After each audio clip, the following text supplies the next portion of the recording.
Bom dia. Vocês estão cansados aí ou não? Vamos lá de novo. Bom dia. Nós estamos entrando agora na fase da tarde, mas eu dou bom dia ainda. Ninguém almoçou, né? Mas ainda nós vamos ter aí o esforço da gente ouvir ainda um pouquinho do que Deus tem para falar. Amém? É muito bom estar com vocês aqui. É muito bom ver pessoas que foram batizadas, que entregaram a vida a Jesus Cristo. E dizer a Maria do Carmo, a Ana Paula, o Maurício e a Jéssica, que vocês são bem-vindos à família do Senhor Jesus, a esta igreja. E dizer que vocês foram batizados hoje. Vocês nasceram de novo para o reino de Jesus Cristo. Nasceram já como discípulos do Senhor Jesus. Amém? E quando nós somos batizados ali, nós também somos batizados pelo poder do Espírito Santo que nos capacita para que a gente possa levar esta mensagem tão maravilhosa às outras pessoas, né? Também nós agradecemos aqui aos amigos que estão conosco nesta igreja, né? Rapidamente eu gostaria que você apenas levantasse a sua mão. Você que é amigo, é adventista, mas não é desta igreja, não é adventista, está conosco aqui, por gentileza, deixa eu ver. Faça assim, isso, olha quantos amigos nós temos, né? Quem está do ladinho aí, tá bom? Dá um cumprimento, dá um abraço, diga assim, Jesus ama demais vocês. E eu digo que a igreja fica mais bonita ainda com a sua presença, tá certo? Você aqui torna o ambiente melhor, um ambiente ainda muito mais agradável. Eu vou pedir, nós vamos assistir um vídeo agora, vai ser colocado ali. Enquanto é colocado este vídeo, nós estamos nos aproximando agora, já no mês de abril, da Semana Santa. Olha só. Tudo tem um início, um desenvolvimento que leva até a maturidade. Na vida espiritual, isso se repete. O batismo é o nascimento de uma nova pessoa convertida a Cristo. Mas novos conversos precisam ser discipulados. Necessitam de mestres no exemplo e no ensino. Em um ambiente acolhedor, onde a amizade cristã é real. O novo discípulo precisa ser ensinado em todas as coisas. O desafio do discípulo é manter o ciclo. Depois de receber, ele vai se doar. Sai de um lugar acolhedor para um lugar de crescimento. Enquanto trabalha pelo próximo, amadurece. Seja diferente, faça outros discípulos. O ciclo nunca acaba.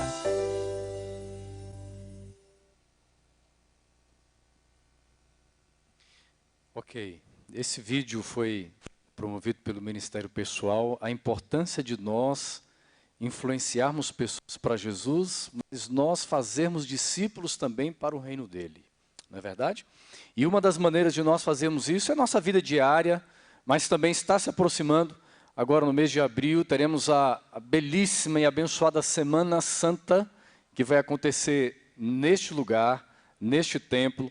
E há um pregador, né, pastor, que Deus aí já escolheu, é o pastor Roger, da Igreja Central de Santo André, vai estar aqui, já a partir do sábado ou domingo, pastor? Do sábado, né, durante toda a semana. E agora fica o desafio para que você pense agora numa família, num amigo, numa amiga que você gostaria que estivesse aqui durante esta semana especial, para que eles pudessem ouvir a palavra de Deus, né? Então, no decorrer da mensagem, você vai pensando nestas pessoas e no final nós também vamos orar por ela. Pegue a sua Bíblia, abra no livro de Gênesis, capítulo 1. Gênesis, capítulo 1.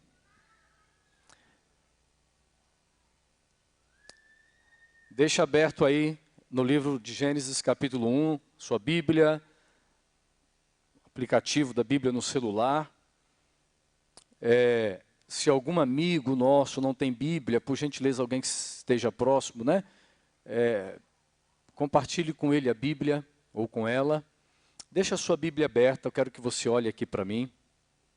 Eu imagino que você, como um cristão, ou como uma pessoa que acredita em Deus, eu imagino que você esteja vivendo uma vida na seguinte possibilidade: eu quero, como um cristão, como uma pessoa boa, uma pessoa decente na sociedade, eu quero fazer algo que deixa Deus feliz. É assim ou não é? Ou será que você tem vivido a sua vida cristã de uma maneira assim, numa rebelião declarada contra Deus? Será que é assim? Claro que não. Por mais que eu ou você, às vezes, ou muitas vezes, venhamos a cometer pecados, mas nós nos arrependemos e pedimos perdão a Deus. Mas lá no íntimo do coração, nós pensamos assim: eu quero agradar a Deus. Eu quero deixar Deus feliz. Amém? É assim ou não é? É assim. Agora eu pergunto, será que você, através da sua vida, do seu cristianismo, né? Através da sua vida religiosa, você tem deixado Deus feliz? Sabe que muitas vezes nós passamos a vida inteira cristã achando que a gente está deixando Deus feliz. É como um presente, né? Você já ganhou algum presente que você não gostou? Sim ou não? Uma vez eu ganhei um presente. Eu gosto de ganhar presentes. Quem não gosta, né? E eu ganhei um presente, a pessoa me deu, era uma irmã de uma igreja, ela veio toda feliz, assim, era o dia do pastor ou o dia do meu aniversário, agora eu não me lembro. E ela veio toda empolgada, feliz, dizendo assim: pastor, eu comprei um presente para você. E quando ela estendeu a mão, era um presente bem pequenininho assim, um pacote. Aí eu já fiquei meio um pouco decepcionado, né? Porque parece que a gente quer ganhar um pacote maior, é assim ou não é? Era um pacote bem pequenininho. E quando eu abri, aí eu olhei assim para o presente, olhei para ela, depois eu pedi perdão a Deus, eu falei: ô irmã, muito obrigado, e sorri para ela, né? Muito obrigado, mas lá no fundo do meu coração, do meu íntimo, eu dizia assim: puxa vida, mas ela tinha que me dar logo esse presente, era um prendedor de gravata. Vocês estão percebendo que eu não uso. Eu nunca usei, e ela pensou o seguinte, ela olhava, né, o pastor está pregando, o que eu posso comprar de presente para o meu pastor? E ela percebeu esse detalhe: o pastor não usa prendedor de gravata, então vou comprar um para ele. E ela comprou, mas ela não me perguntou assim: pastor, você não usa por quê? Se ela tivesse me perguntado, eu diria assim: irmã, eu não uso um prendedor de gravata porque eu não gosto. Com certeza ela teria comprado um outro presente.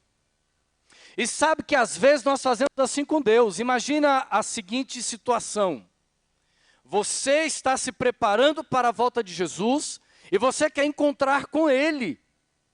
E você pensa assim: vou preparar um presente para Jesus então. E você chega à seguinte conclusão: vou fazer um bolo para Ele, né? Um bolo. Que bolo você faria? Qual o bolo mais gostoso que tem? Digam para mim. Chocolate? Com aquele recheio, é? Então tá bom. Você decidiu fazer um bolo de chocolate para Jesus e você gasta, né, muito dinheiro da sua vida. Você compra os melhores ingredientes possíveis. Você não vai comprar um chocolate para fazer o recheio em qualquer lugar. Você vai comprar os melhores chocolates desse mundo. E você dedica do seu tempo, você dedica dos seus talentos, das suas habilidades, e prepara este bolo, e quando termina você olha e diz assim: isso aqui é a obra-prima das minhas mãos, eu nunca preparei algo tão delicioso, tão maravilhoso como este bolo. Ainda bem que isto que ficou tão bem preparado vai ser para Jesus. E você vai para o céu.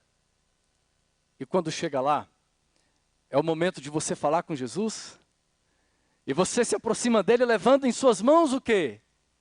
O bolo.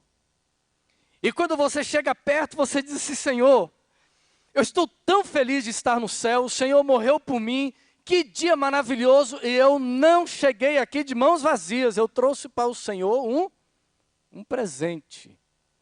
Um presente assim que, Senhor, é o melhor de todos. Eu me esforcei tanto para fazê-lo, eu gastei dinheiro para fazê-lo, pessoas me ajudaram, gastei dos meus talentos, olha como foi difícil. Está aqui um bolo de chocolate para o Senhor. Jesus, ele olha para você, ele olha para o bolo, e ele olha para você com aquela fisionomia de alguém que ganha um presente e não se empolga muito. E Jesus, ele diz assim: ninguém te falou que eu não gosto de bolo de chocolate? E você olha para ele e diz assim: espera aí, Senhor, que história é esta? O Senhor não gosta de bolo, ainda mais de chocolate? Jesus então te responde: não, eu não gosto, eu não como, eu prefiro assim, um bolo de cenoura, né?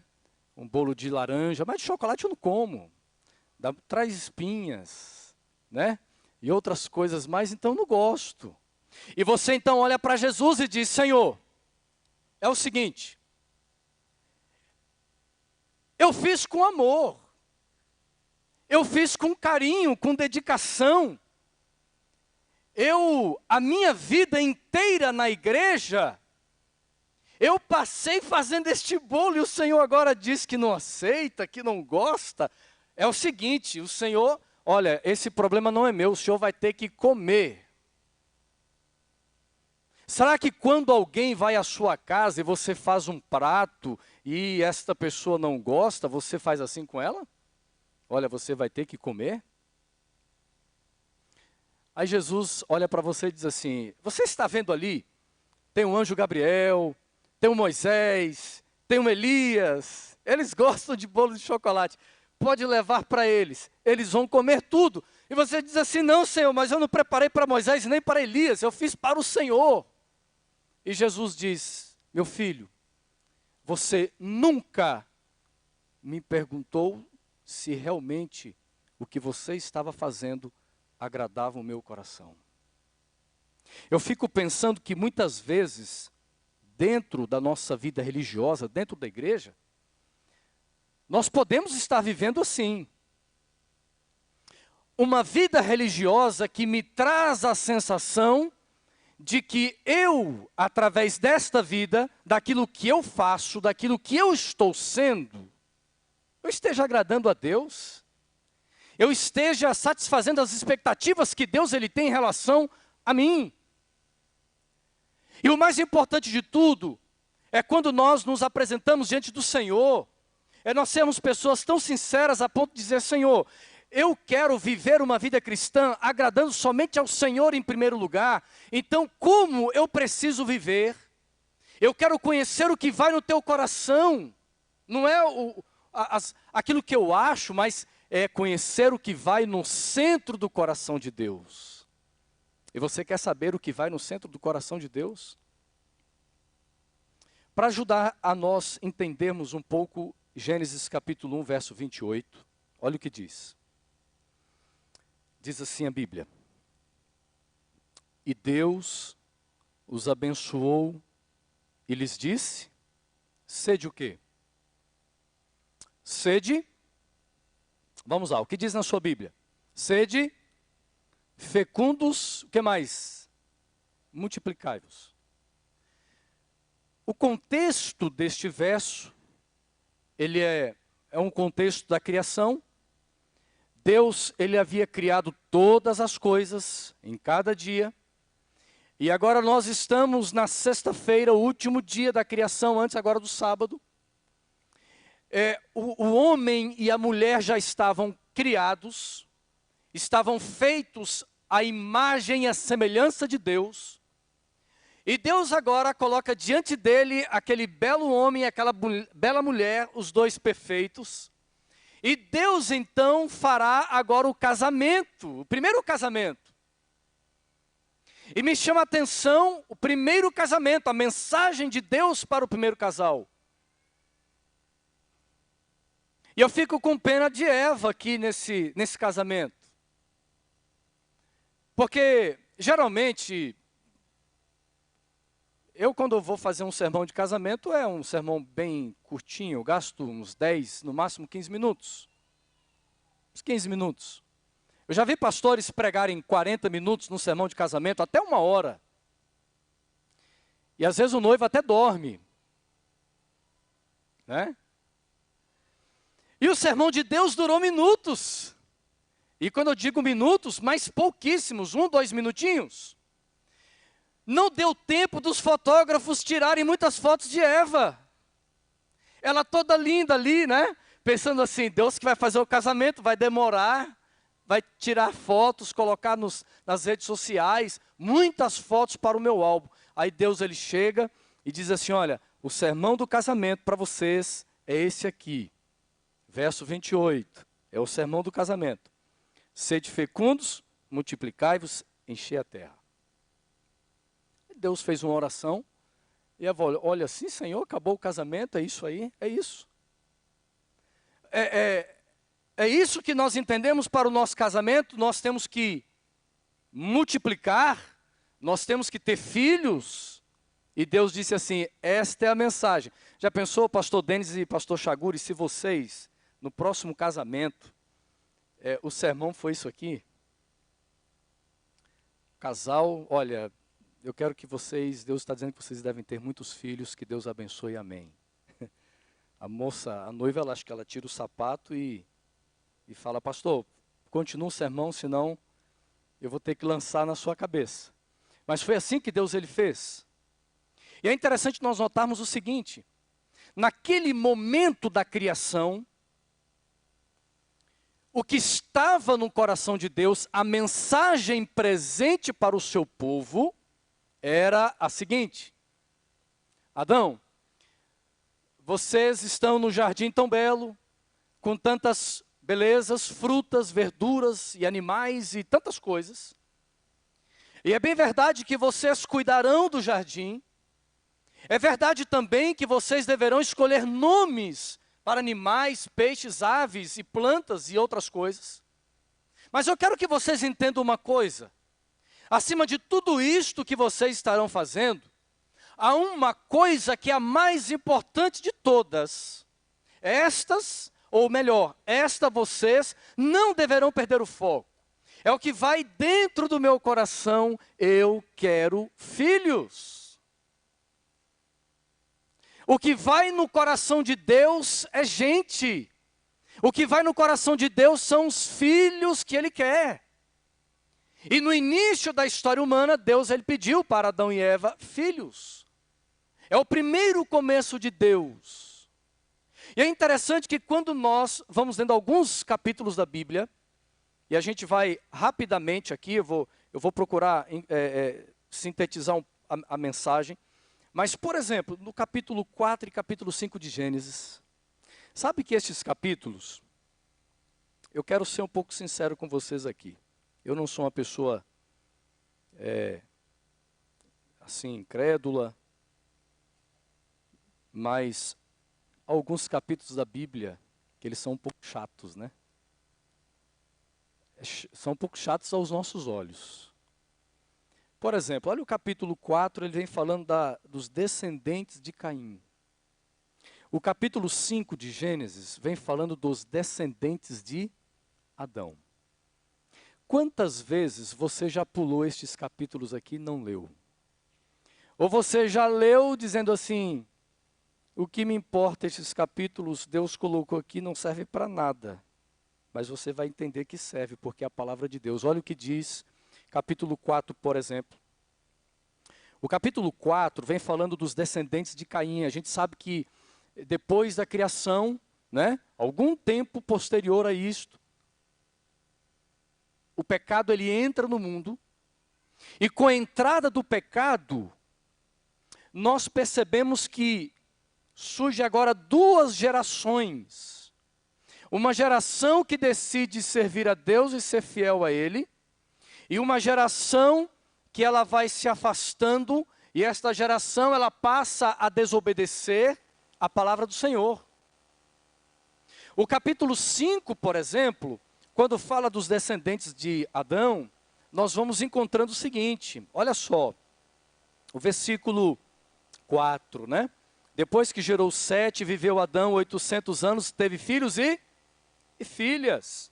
Então, durante todo o capítulo 5 de Gênesis, nós vamos ler o seguinte, que os descendentes de Adão, eles continuaram obedecendo às ordens do Senhor, lá do capítulo 1, verso 28, gerando filhos assim como Deus havia pedido. E é interessante que dentro do capítulo da genealogia de Adão, a Bíblia ela não fala nada a respeito das famílias, a não ser, diz o seguinte, que fulano gerou ciclano e teve filhos e filhas. Ela não diz como as famílias eram, o que eles fizeram, em que eles se destacaram, não fala nada disso. Só diz o seguinte, geravam filhos, tinha filhos e teve filhos. Aí quando nós olhamos para o capítulo 4, nós vamos encontrar na genealogia de Adão alguns detalhes diferentes aqui. Porque a genealogia de Adão diz assim, que ele gerou filhos, por exemplo, o verso 20, né? Capítulo 4, verso 20 diz assim, Ada deu à luz a Jabal, este foi pai dos que habitam em tendas, possuía um gado. Verso 21, o nome do seu irmão era Jubal, e este foi pai de todos os que tocam harpa e flauta. O verso 22, Zilá por sua vez deu à luz a Tubal Caim, artífice de todo instrumento cortante, de bronze, de ferro. Vamos pensar num detalhe aqui. Existem vários tipos de igreja. Vários tipos de igreja. Mas aqui a gente vai entender duas. Primeiro, a igreja que está preocupada em fazer coisas. A igreja que normalmente nós chamamos igrejas de programas. E estas igrejas que estão centradas no fazer coisas, nas atividades, nos programas, elas têm uma tendência muito forte de tudo aquilo que eles fazem, eles estão fazendo para alimentar a eles mesmos. Os programas, eles são feitos voltados para quem? Para a própria igreja, para os próprios membros. Os membros desta igreja, eles estão centrados, o seu ministério, a sua vida diária, em atividades, em fazer coisas. E não é pecado tudo isso, porque nós temos que fazer coisas para Deus. Então, por exemplo, cantar, né? Se eu canto um hino aqui à frente, eu estou fazendo algo para Deus, estou louvando, estou cantando. Eu posso, por exemplo, ficar ali na recepção da igreja, recepcionando, sorrindo para as pessoas, eu estou fazendo algo para a igreja e para Deus. Se eu estou passando a lição da escola sabatina, eu estou fazendo alguma coisa para Deus e também para a igreja. Se eu limpo a igreja, eu estou fazendo alguma coisa a quem? A Deus e para a igreja também. Isto é bom? É ou não é? É importante nós fazermos? É ou não é importante? E se nós não fizermos, o que acontece? Já pensou se você entra aqui no sábado de manhã e ninguém faz nada? Como é que ficaria? Vocês ficariam sentados aí, né? De braços cruzados, não ia acontecer nada no culto. Então, culto, ele acontece porque pessoas estão fazendo coisas. Elas estão cantando, elas estão orando, você participa de alguma forma. Mas o problema é que este modelo de igreja, ele acaba sendo um fim em si mesmo. E a Bíblia diz a respeito da geração de Caim, olha só. Embora a geração de Caim estava gerando, mas a Bíblia não dá destaque a isso. A Bíblia está destacando a respeito da geração de Caim, o que eles faziam. Eram construtores de cidades, engenheiros, urbanistas, arquitetos, criadores de gado. Eles eram homens que tinham habilidades de construir, por exemplo, fazer objetos, construir casas, construir tendas. E a Bíblia está dizendo o seguinte, que a geração de Caim se tornou famosa por aquilo que eles faziam. E aí, trazendo para os nossos dias agora. Infelizmente, há muitos cristãos que eles estão constantemente à procura dentro das igrejas. A glória desses cristãos estão naquilo que eles fazem. E geralmente, quando nós centramos a nossa vida e o nosso ministério naquilo que nós fazemos, nós caímos no mesmo pecado de uma outra geração que eu preciso falar rapidinho. Vamos lá, passar a Bíblia agora. Capítulo 9, olha só. Esse foi o primeiro começo de Deus. Lembram do dilúvio? Ao dilúvio vem, destrói tudo. Sobrevive quantas famílias? Uma família. Capítulo 9, verso 1. E esta família de Noé, agora eles saíram da arca. Imagina. E lá da arca, Noé, ele olha para esse mundo e ele vê o quê? Tudo destruído. Eu imagino Noé pensando assim, Deus vai mandar eu construir uma cidade, uma vila. Deus vai pedir para eu construir uma igreja. Será que Deus vai mandar eu construir uma arca, um navio mais moderno? E ele sai da arca. E quando ele sai, Deus aparece e diz assim, Noé, nós vamos fazer um culto agora. E Noé senta com a sua família. Deus vai pregar. É um sermão novo de Deus. É um sermão inédito de Deus. E Deus então ele chega e diz assim, Noé, o que diz na sua Bíblia, o capítulo 9, verso 1? Verso 1, que diz aí? Abençoou quem? Deus a Noé e seus filhos. E o que mais?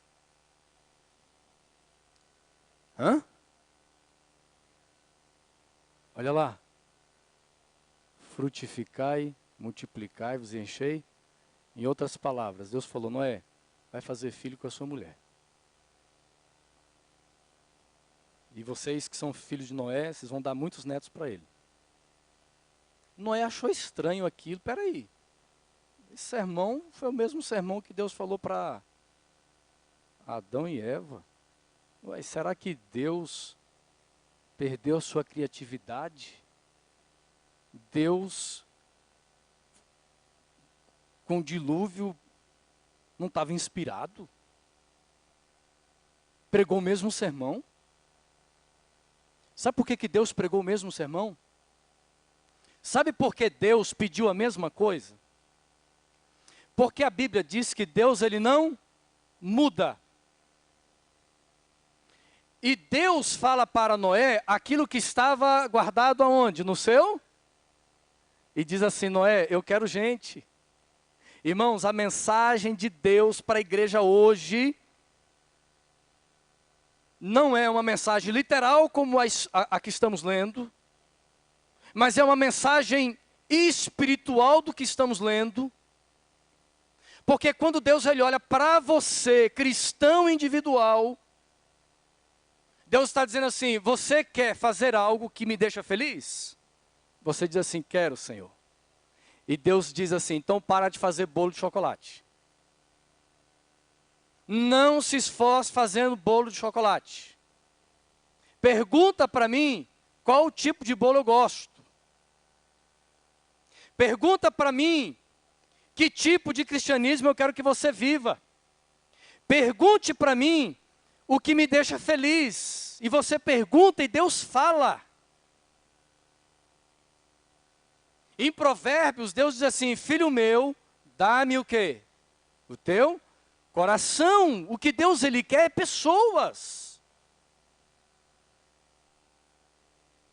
Aí nós vamos no capítulo 11 de Gênesis. Olha só. Sempre haverá uma geração que se apostata. Isso é um perigo. Sempre haverá uma geração que quer andar ali, ó, num segundo plano, numa segunda opção. E essa geração do capítulo 11 de Gênesis é a geração da Torre de Babel, E ali a Bíblia diz o seguinte, que eles centraram a vida em quê? Em fazendo coisas. Vamos fazer uma cidade, vamos fazer uma torre, porque nós queremos ter o nosso nome famoso. E deixa eu falar uma coisinha para vocês aqui, ó. Um dia, Deus vai querer saber de você quantos filhos você gerou, filhos espirituais você gerou para o reino dele.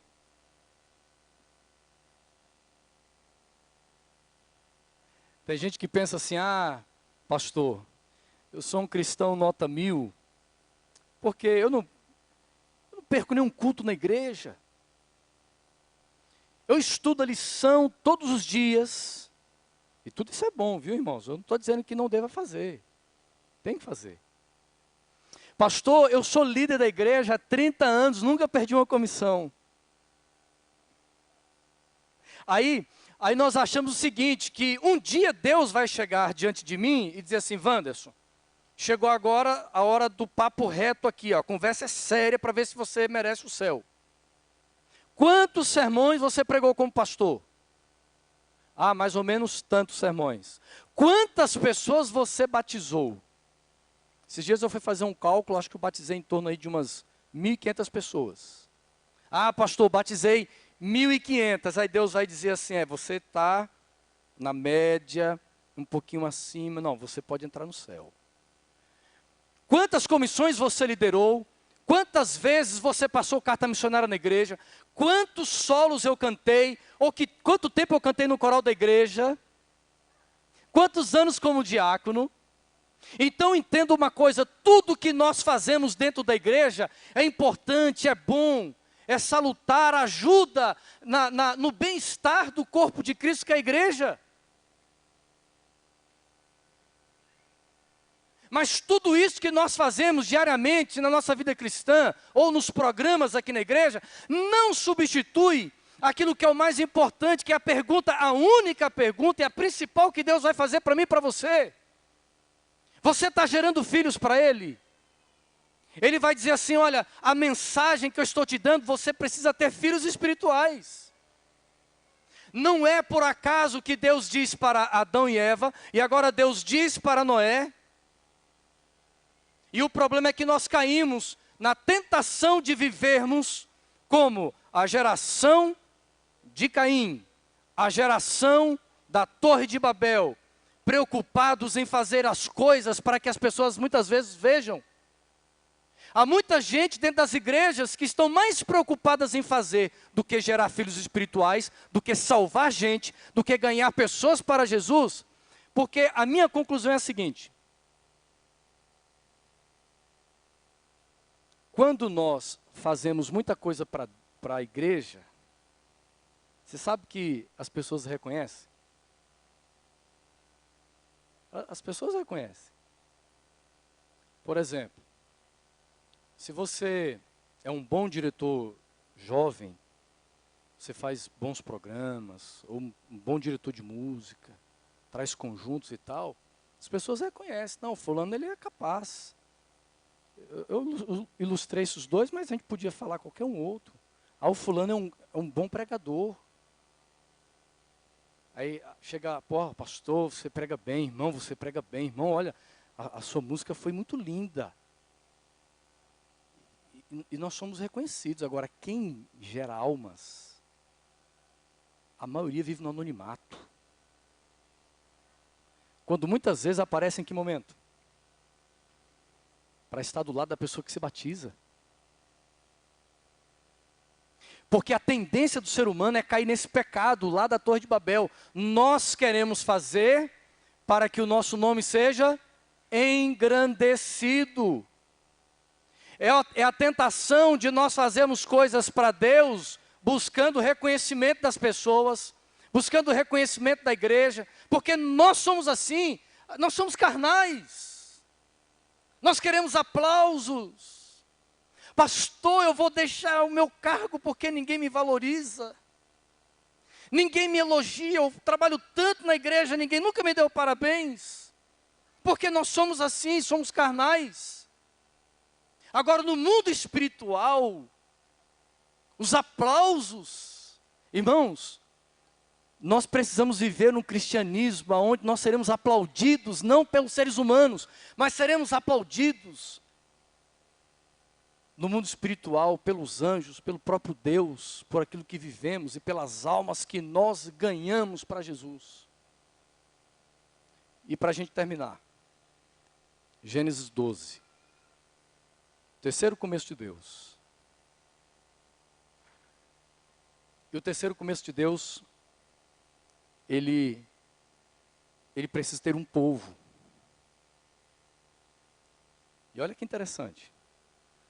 Deus, ele fala a um casal.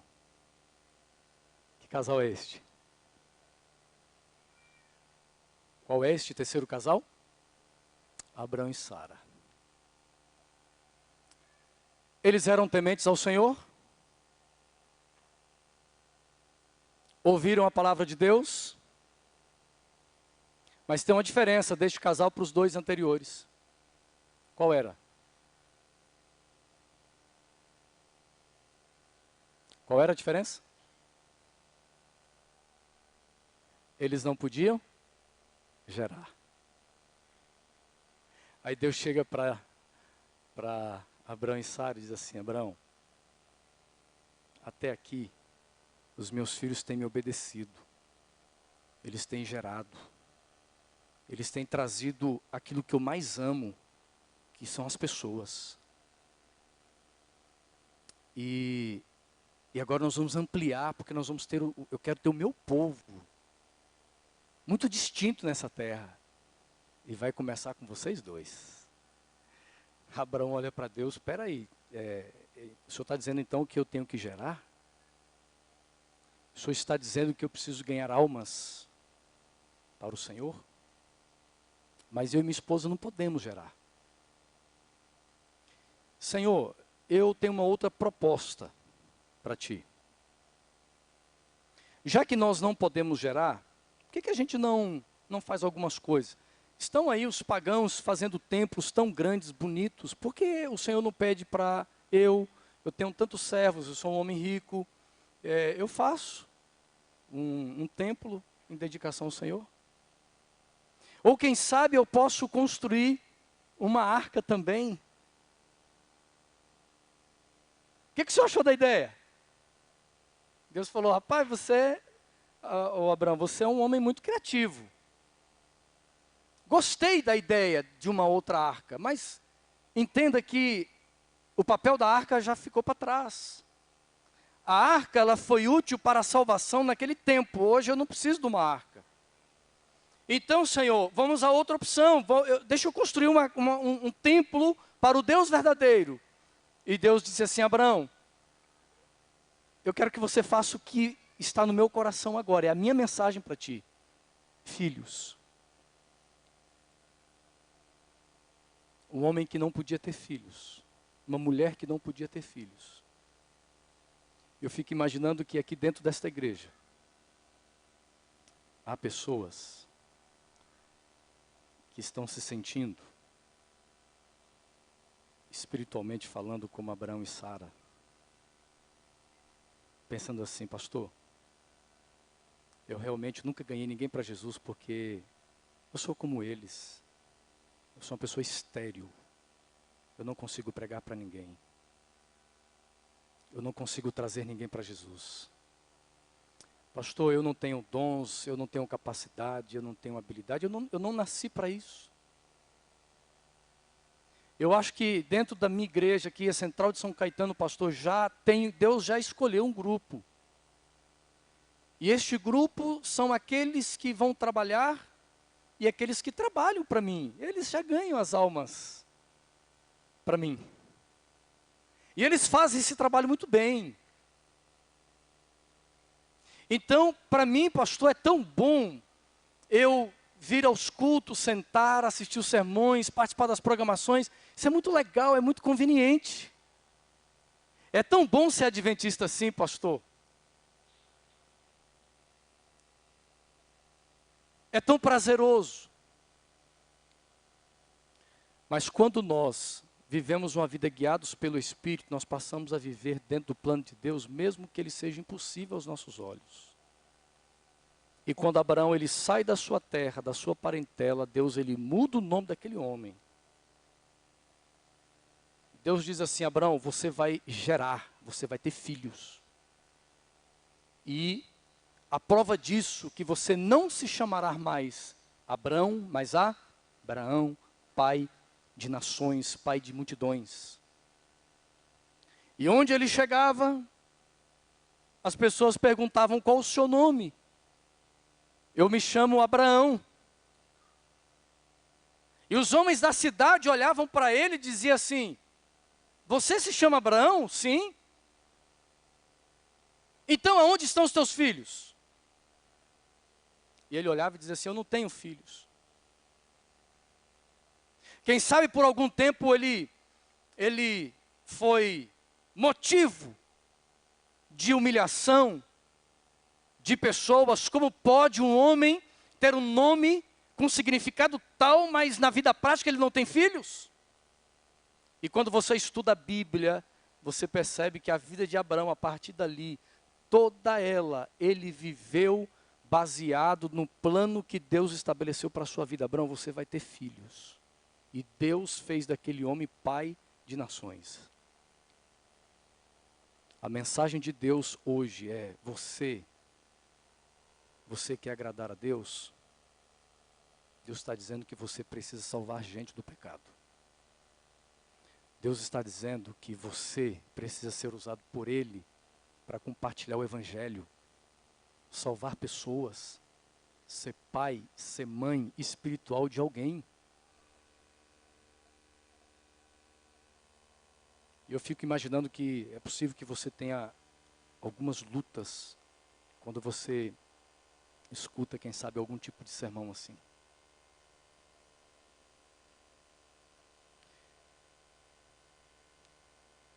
Eu, quando recebi o chamado para ser um pastor,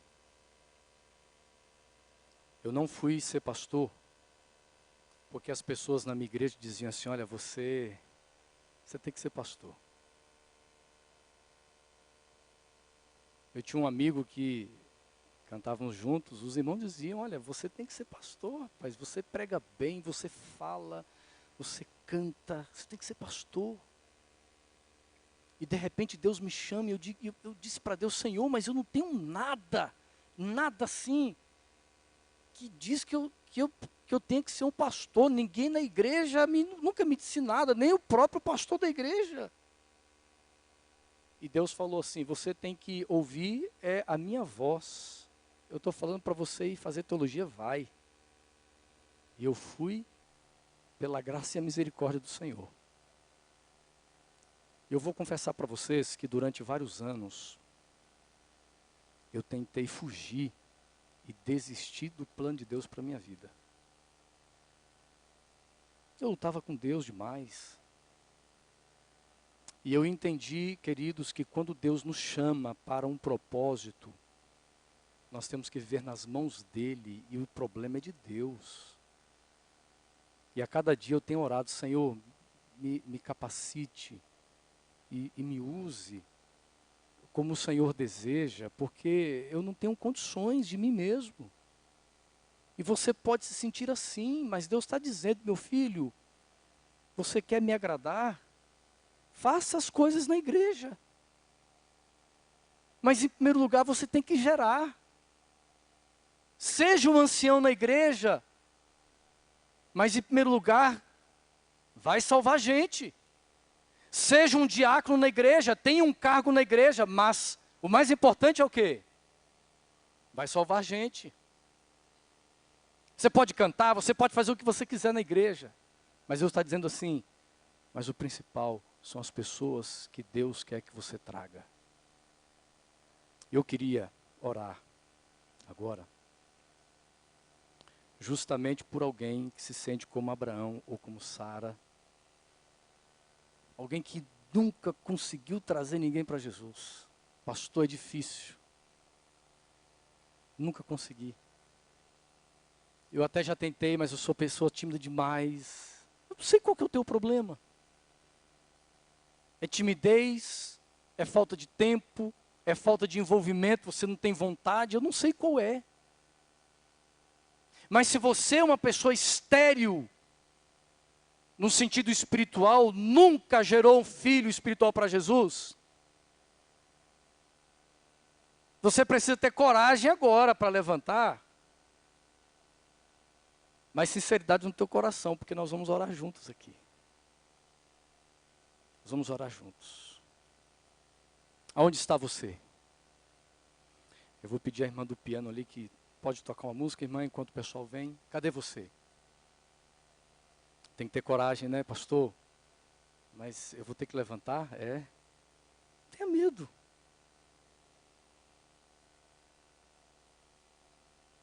Abraão foi sincero com Deus. Senhor, eu não posso.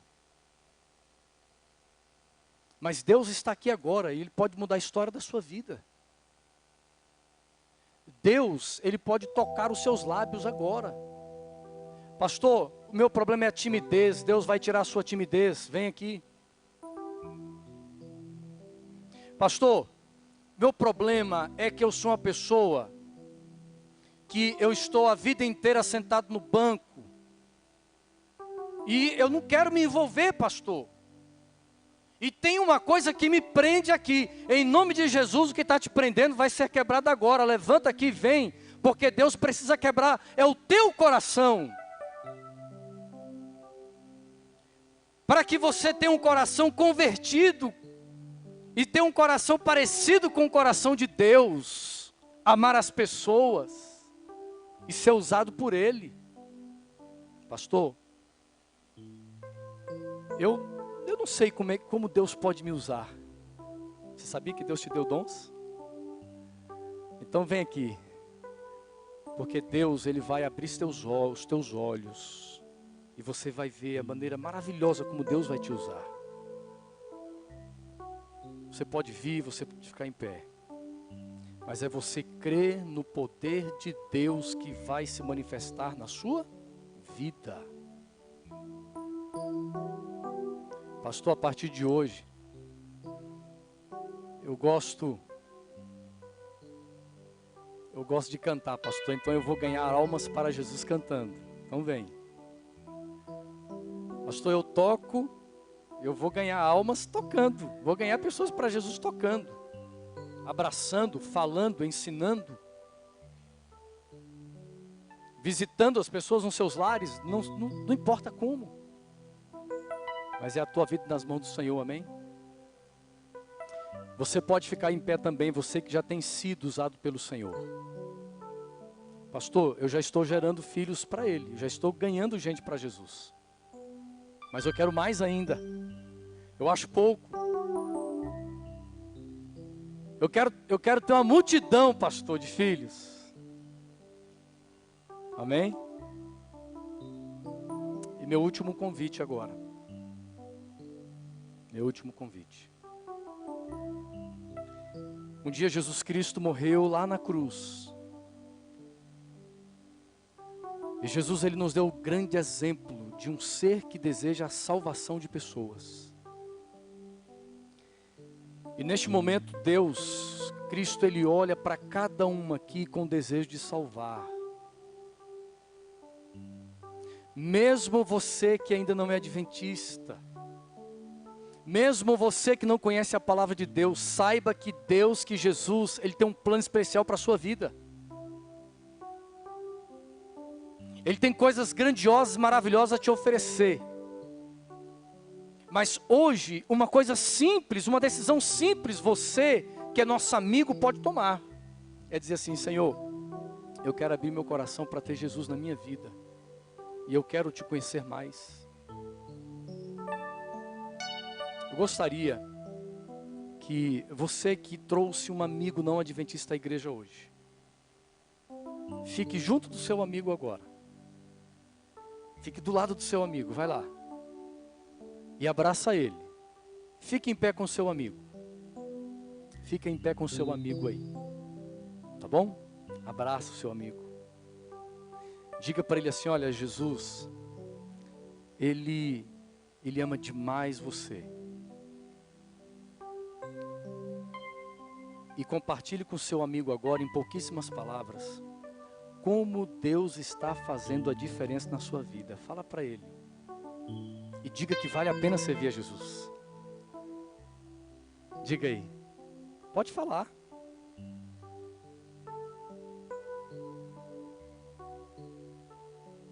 É bom ou não é bom servir a Jesus Cristo? É maravilhoso. Falou pro seu amigo aí? Falou, né? Que Deus te abençoe. Eu quero orar. Traga o seu amigo agora. Eu vou convidar o pastor Chaguri, o pastor Denis. Nós vamos orar juntos aqui com os amigos próximos aqui. Traga os seus amigos aqui, para a gente orar. Vem.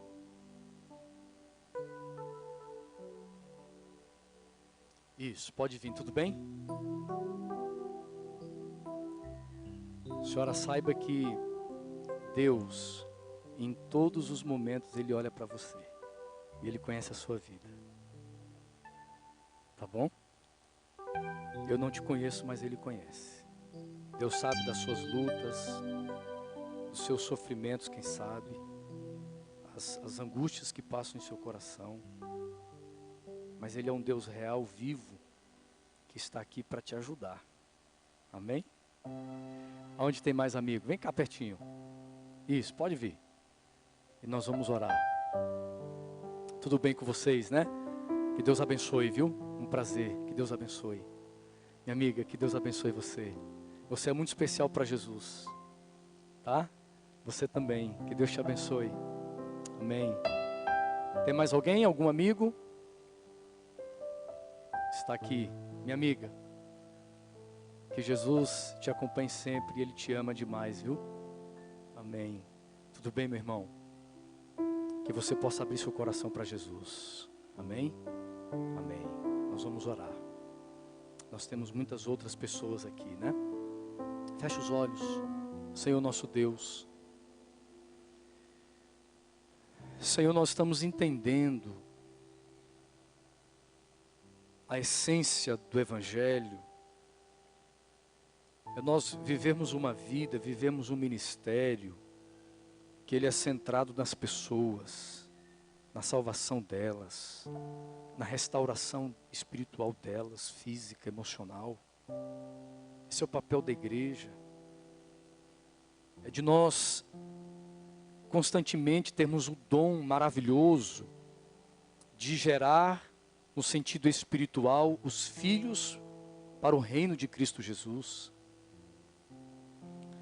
É muito bonito nós vermos pessoas que reconhecem as fraquezas, as limitações.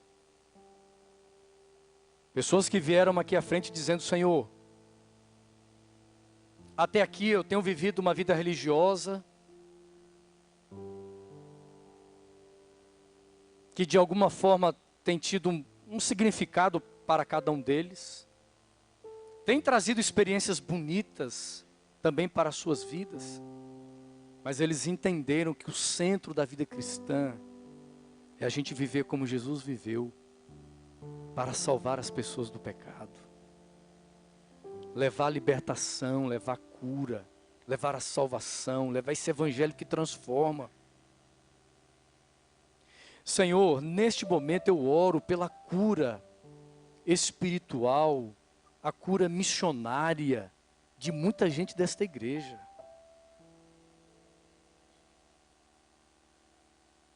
Liberte as pessoas da timidez, do medo, de um coração que seja duro, do comodismo espiritual e religioso.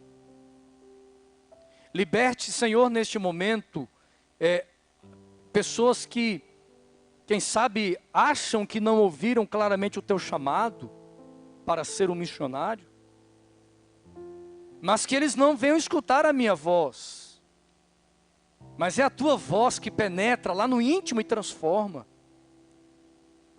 e batiza-os com o poder do teu Espírito. Senhor, há pessoas aqui que têm o prazer de levar pessoas a Cristo, ao batismo. Dê a eles muito mais. Que quando nós chegarmos no céu, nós possamos ser pais, mães de multidões de pessoas que nós levamos para Jesus. E eu quero terminar a oração colocando em tuas mãos nossos amigos. Senhor, eles são tão especiais para nós, para o Senhor. Eles vão sair daqui certos de que existe um Deus que é real, que é vivo, que é o Criador dos céus e da terra. Um Deus que sabe quando eles se levantam, quando eles se assentam.